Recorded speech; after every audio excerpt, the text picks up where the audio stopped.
Hello, everybody, and welcome back to the Community Connect. If you're not familiar, these are these short, three-part, socially distanced interviews to let you know about all the different programs we have at the Department of Waste Resources. Over the past few months, we've touched on everything from recycling to household hazardous waste to planning.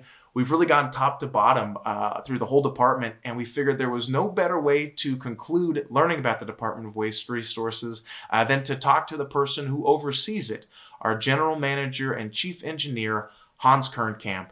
And Hans, there are a lot of different directions we can take this interview, but first and foremost, 2020 has been unlike any other year. And during this pandemic, there are things that can adapt virtually, like interviews, and then there are things that can't. And managing the disposal of an entire county's refuse is definitely in that latter category.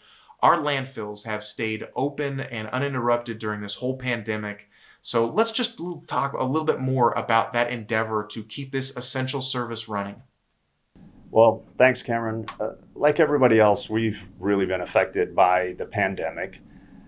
We live in a very large county, as you know, and the fourth largest county in the state by population. And as such, we generate approximately 2.4 million tons of trash each year that needs to have a home. So for us, the pandemic has really put in sharp focus what it means to be an essential service. And we don't have the ability to close the landfills.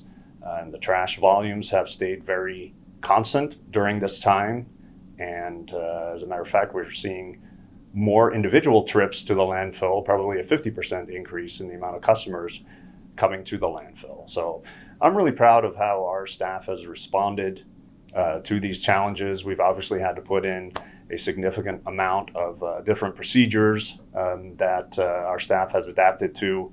But overall, really proud of their sense of optimism and their teamwork and how they've stuck to our can-do attitude that our department is known for. For me, probably the thing that'll stick with me the most related to the pandemic was on the very first day in March when the governor of California issued a stay-at-home order. There was obviously a lot of uncertainty and some concern about what that all meant. And the next day, everybody who was scheduled to work in our department was there at work today. So they definitely put themselves behind the public service and put the public service first. And so I'm very proud of everything that we've been able to accomplish during and continuing through the pandemic. All right, we want to give a big thank you to Hans Kernkamp for giving us that great information. And join us next week. We'll be continuing our conversation by taking a deeper dive into the phrase managing waste for a better tomorrow.